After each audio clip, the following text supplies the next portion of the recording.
So we here at The Verge love electric rideables. Hoverboards, skateboards, scooters, motorcycles, mopeds, unicycles, tricycles, you name it, we've ridden it. But I'm here to tell you why I think electric bikes in particular are more than just a fun tech fad. I think they could actually be the future of transportation.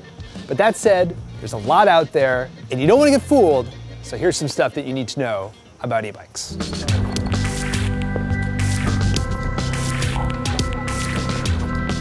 Obviously, e-bikes are not new. They've been around for decades. And if you live in China or Europe, it's a good bet that e-bikes are already a way of life for you.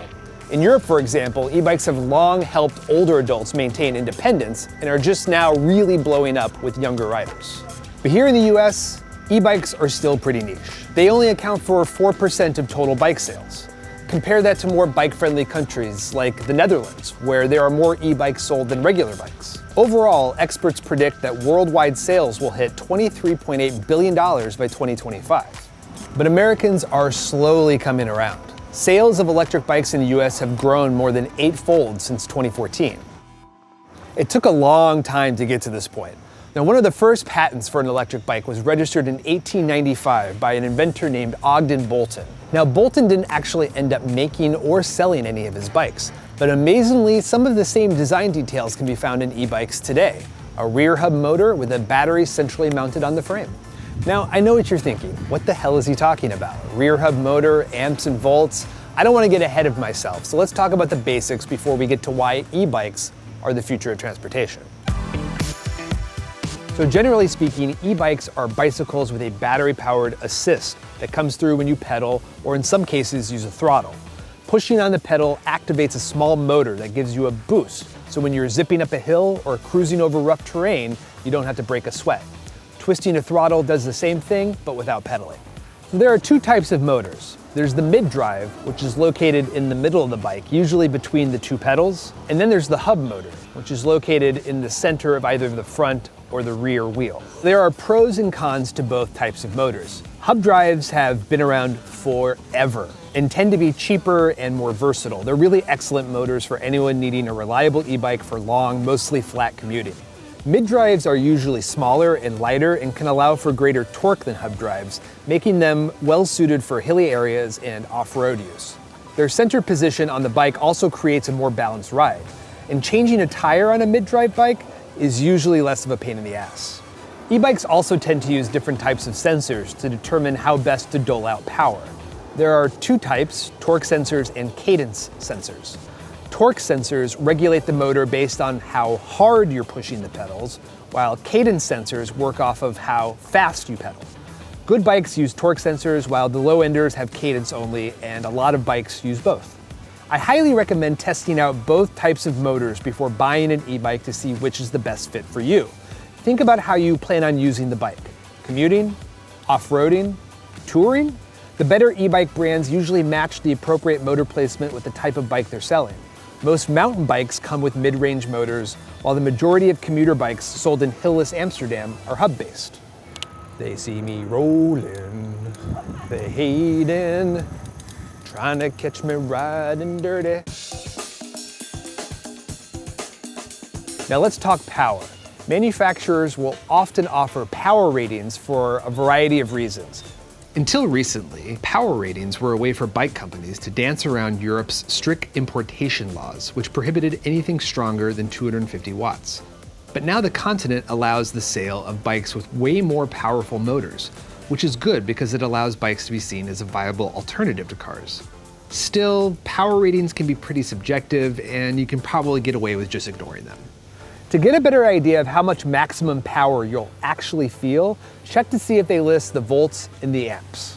Multiply those two together to get the watt hours, or the number of watts that can be delivered in an hour. This gives you a great sense of how much range you'll get. For example, Rad Power Bike's excellent cargo bike, the Radwagon, has a battery pack that is 48 volts and 14 amp hours. 48 times 14 equals 672 watt hours. If you're thrifty with your energy usage, each mile you travel will cost you about 20 watt hours. Therefore, a 672 watt hour pack will get you about 34 miles of range. All right, let's talk classes. There are 3 classes of e-bikes in the US. Class 1 is pedal assist with no throttle. Class 2 is throttle assisted, but with a maximum speed of 20 miles per hour. And a Class 3 is pedal assist only, no throttle, but with a maximum speed of 28 miles per hour.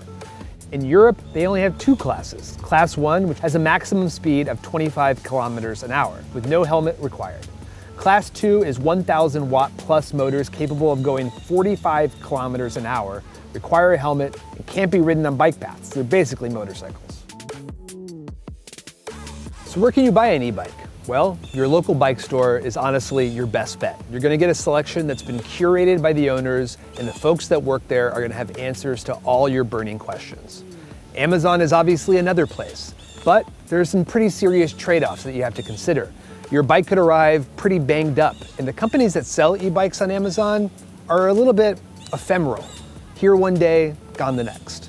It's not just Amazon, of course. A majority of the e-bikes sold in the US are just cobbled together from off-the-shelf Chinese-made parts that you can find in the catalog.